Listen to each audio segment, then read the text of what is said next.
ओम नमो भगवते वासुदेवाय। गृहे गृहे गोपवधो कदम्बा सर्वे मिलित्वा समवाप्य योगम्। पुण्यानि नामानि पठन्ति नित्यम् गोविन्द दामोदर माधवेति।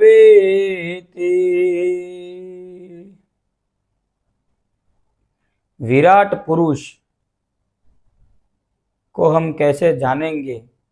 विराट पुरुष के हम कैसे दर्शन करेंगे? क्या अर्जुन ने भगवान श्री कृष्ण के विराट पुरुष के दर्शन कुरुक्षेत्र में किए थे? भीष्म पितामह ने भी उस समय भगवान विराट पुरुष के दर्शन किए थे और संजय के माध्यम से महाराज धृतराष्ट्र ने भी भगवान के विराट पुरुष के दर्शन किए थे। तो जिस तरह धृतराष्ट्र को दिखाई नहीं देता था, लेकिन उन्होंने विराट पुरुष के दर्शन किए थे, क्योंकि संजय ने उनको बता के समझाया कि इस तरीके से भगवान का विराट स्वरूप है, भगवान ने इस तरह से विराट स्वरूप लिया है। तो बिल्कुल इसी तरह भगवान विराट पुरुष के दर्शन हम भी कर सकते हैं। अगर हमें यह जानना है कि चराचर जगत में भगवान नारायण कैसे विद्यमान है, या तो नारायण के अंदर ये पूरी सृष्टि कैसे विद्यमान है, भगवान के अंदर पूरे ब्रह्मांड है, पूरी सृष्टि भगवान के अंदर है, तो इसके लिए हमें विराट पुरुष को समझना होगा। क्या हम उस विराट पुरुष को समझ सकते हैं? क्या कहीं पे उस विराट पुरुष का उल्लेख है? जी हाँ, श्रीमद् भागवत महापुराण के अंदर भगवान के विराट पुरुष को सुखदेव जी महाराज ने राजा परीक्षित को समझाया है। द्वितीय स्कंद में इसका विस्तार से वर्णन है कि भगवान विराट पुरुष, उसके अंदर कैसे यह पूरी सृष्टि, पूरा ब्रह्मांड, पूरा यूनिवर्स विद्यमान है। 14 लोक जिसे हम कहते हैं, पृथ्वी के नीचे 7 लोक है और पृथ्वी और उसके 7 ऊपर के 7 लोक है। तो ये 14 लोक कौन से है, कैसे विराट पुरुष के अंदर विद्यमान है, और सर्वत्र चीज भी विराट पुरुष के अंदर कैसे विद्यमान है, यह जानने से, यह धारणा दृढ़ होने से हम उस विराट पुरुष का दर्शन करने लगते हैं। और जब पूर्णतः यह धारणा दृढ़ हो जाती है तो हमें ध्यान करने में सरलता होती है। जब अष्टांग योग की सिद्धि का वीडियो हमने बनाया था, तो उसमें भी अष्टांग योग में आखिर के 3 चरण जो थे, उसमें थी धारणा, ध्यान और समाधि। तो राजा परीक्षित ने पूछा था कि ध्यान करने में सरलता कैसे मिलती है? तो सुखदेव जी महाराज ने कहा था कि ध्यान तभी हो पाएगा जब धारणा दृढ़ होगी, और धारणा यह दृढ़ होनी चाहिए कि पूरे विश्व में, पूरे ब्रह्मांड में भगवान व्याप्त है और ये पूरा ब्रह्मांड भगवान के अंदर है। यह धारणा जब प्रबल बन जाती है तभी भगवान का ध्यान करने में सरलता मिलती है। तो राजन, इस धारणा को दृढ़ बनाने के लिए मैं विराट पुरुष का वर्णन करता हूँ, जिसको आप सुनिए। तो सुखदेव जी महाराज जिस विराट पुरुष का वर्णन करते हैं, वही मैं आपको बताता हूँ। यह विराट पुरुष जो है वह 7 आवरणों से घिरा हुआ है। सबसे पहले 7 आवरण है। यह हमारी पृथ्वी जो है, यह चारों ओर जल से घिरी हुई है। तो पहला आवरण जो है वो जल यानी पानी का है। दूसरा आवरण जो है वह अग्नि का है। जब सृष्टि का प्रलय होता है तो सारा जल अग्नि के अंदर समा जाता है, तो दूसरा आवरण अग्नि का है। फिर सारी अग्नि जो है वह वायु में समा जाती है, तो तीसरा आवरण वायु का है। फिर सारा वायु जो है वह आकाश में समा जाता है, तो चौथा आवरण जो है वह आकाश का है। फिर सारा आकाश जो है वह ईश्वर के अहंकार में लीन हो जाता है, तो पांचवा आवरण अहंकार का है। फिर सारा अहंकार जो है वह मह तत्व में लीन हो जाता है, तो छठा आवरण जो है वह मह तत्व है। और सारा मह तत्व जो है वह प्रकृति में विलीन हो जाता है, तो सातवां आवरण जो है वह प्रकृति है। इस 7 आवरणों से घिरा हुआ यह विराट पुरुष जो स्वयं भगवान नारायण का अवतार है, स्वयं भगवान नारायण ही है, तो ये 7 आवरणों से घिरा हुआ है विराट पुरुष। और यह विराट पुरुष के अंगों में किस तरह से किस चीज की धारणा की जानी चाहिए या धारणा की गई है, जो शाश्वत है, सनातन सत्य है, वह मैं आपको बताता हूं। तो सबसे पहले विराट पुरुष का जो शरीर है उसकी हजारों की संख्या में भुजाएं, हजारों की संख्या में मस्तक और हजारों की संख्या में पैर भी है। तो भगवान के जो पैर है वहां से हम शुरू करें, तो पैर जो होता है उसमें आगे पंजा होता है, पीछे एड़ी होती है और बीच में तलवे होते हैं। तो पैर के तलवे जो है भगवान के, उसी को पाताल लोक बताया गया है। विराट पुरुष के पैर के तलवे ही पाताल लोक है। अब विराट पुरुष की जो पीछे पैर के एड़ी का भाग है और आगे का जो पंजा है उसी को रसातल बताया गया है। अब विराट पुरुष जो है पैरों की दोनों घूंटी होती है, जो पैरों के पास ऊपर थोड़ा सा गोल बाहर निकला होता है जिसको घूंटी बोलते हैं।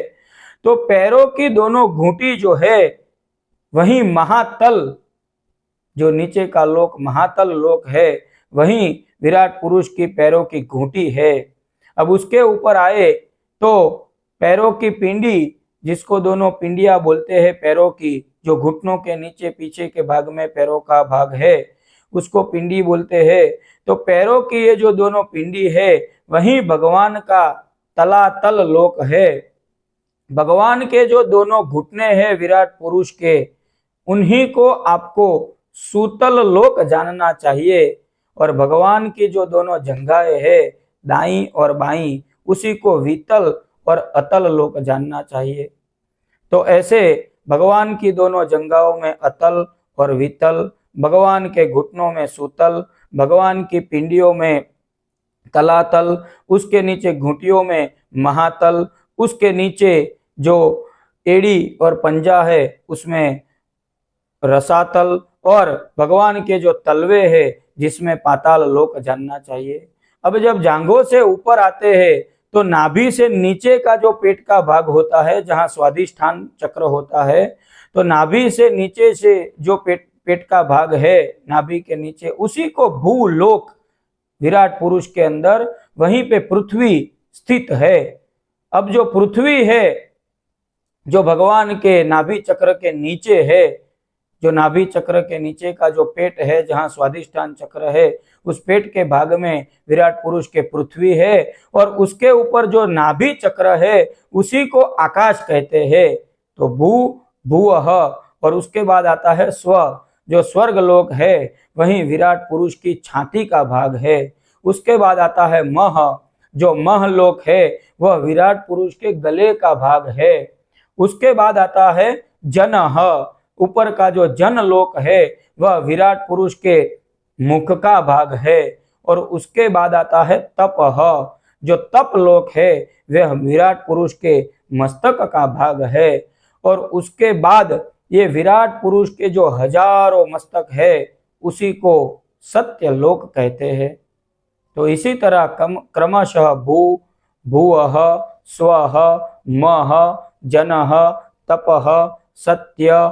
तो विराट पुरुष के स्वादिष्ठान चक्र से लेके हजारों मुख जो है उसमें ऊपर के 7 लोक है, और जो मैंने जंघों से लेके नीचे के भाग बताए वो नीचे के 7 लोक है। इस तरह 14 लोक विराट पुरुष के अंदर समाहित है। यह शाश्वत और सनातन सत्य है। पूरा यूनिवर्स पूरा ब्रह्मांड इसी तरह भगवान के अंदर विद्यमान है और भगवान सृष्टि की सीमा के बाद भी है। भगवान सगुण भी है, भगवान निर्गुण भी है। अपने बच्चों को यह वीडियो दिखाइए कि अगर सर्वत्र भगवान को कैसे हमें देखना है, क्यों सर्वत्र भगवान की सत्ता है। तो ये 14 लोक श्रीमद् भागवत महापुराण में वर्णित है। इसके आगे भी श्रीमद् भागवत महापुराण में बताया है कि जो इंद्र आदि देवता है वह भगवान की भुजाएं है, जो भगवान के कान है विराट पुरुष के, वो दिशाएं जो है ईस्ट वेस्ट नॉर्थ साउथ पूर्व पश्चिम उत्तर दक्षिण जिन्हें हम कहते हैं संस्कृत में, तो वही भगवान के कान है। भगवान की जो श्रवणेंद्रिय यानी कि सुनने की जो शक्ति है, उन्हीं को शब्द जानना चाहिए। अरे भगवान की जो नासिका है वही तो दोनों आरोग्य के देवता अश्विनी कुमार है। भगवान की जो सूंघने की शक्ति घ्राणेंद्रिय है उसी को तो गंध कहते हैं। अरे भगवान का जो मुख है वही तो प्रज्वलित अग्नि है। भगवान के जो नेत्र है उसी को ये पूरा अंतरिक्ष बताया गया है। श्रीमद् भागवत महापुराण में भगवान की जो देखने की शक्ति है उन्हीं को भगवान सूर्य देव कहते हैं। भगवान की ये जो दोनों आंखें हैं और आंखों के ऊपर के भाग के जो दोनों पोपचे जिसको बोलते हैं वही दिन और रात्रि है।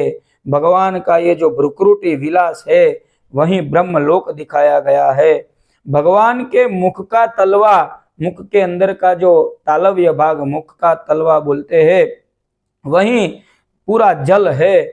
भगवान की जिह्वा वही रस है और ये जो 4 वेद है वही भगवान विराट पुरुष के ब्रह्मरंध्र है।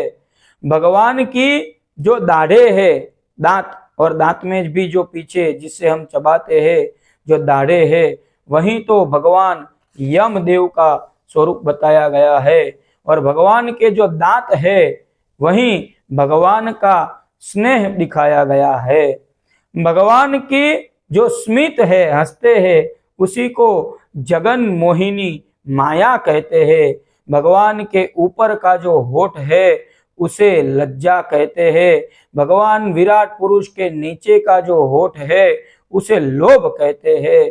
भगवान के दोनों स्तन है उसे धर्म कहते हैं। भगवान की जो पीठ है उसे अधर्म कहते हैं। भगवान की जो मूत्र इंद्रिय है उसे प्रजापति कहते हैं। भगवान के जो दोनों अंडकोश है उसे मित्रा और वरुण कहते हैं। भगवान का जो पेट है उसी में समुद्र आदि विद्यमान है। भगवान के जो अस्थि समूह है वही तो ये सारे पर्वत है। भगवान की जो नाड़ियां है वही तो ये सारी नदियां है। ये पूरे जो वृक्ष जंगल इत्यादि है वही तो भगवान के रुवाटे है। तो भगवान के रुवाटे ये पूरे वृक्ष है। भगवान जो श्वास लेते हैं वही ये प्रबल वायु है। भगवान की चाल जो है उसी को काल जानना चाहिए। दिन प्रतिदिन हम काल में अग्रसर होते हैं, वही भगवान की चाल है। कर्म भगवान का क्या है, यानी कि गुणों का चक्र चलाते रहना, वही भगवान का विराट पुरुष का कर्म है। ये सारे जो बादल दिखाई देते हैं वही भगवान विराट पुरुष के केश है। ये जो संध्या है वही भगवान विराट पुरुष का वस्त्र माना गया है। और भगवान विराट पुरुष का हृदय जो है उसी को अव्यक्त मूल प्रकृति कहते हैं, जिसका हम कभी वर्णन नहीं कर पाते। भगवान का जो मन है वो अनेक विकारों का खजाना भगवान चंद्रमा है। भगवान का जो चित्त है उसी को मह तत्व कहते हैं। भगवान विराट पुरुष का जो अहंकार है उसी को रुद्र कहते हैं। भगवान विराट पुरुष के जो नाखून है उसी को घोड़े, खच्चर, ऊंट, हाथी इत्यादि वन्य जीव है।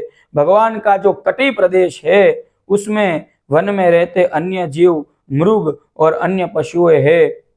भगवान की जो शिल्प कला है विराट पुरुष की, ये सारे पक्षी जो है ये भगवान विराट पुरुष के शिल्प कलाएं है। भगवान विराट पुरुष की जो बुद्धि है वह स्वयंभू मनु है। भगवान विराट पुरुष के जो निवास स्थान है वही मनुओं की संतान यानी मनुष्य है।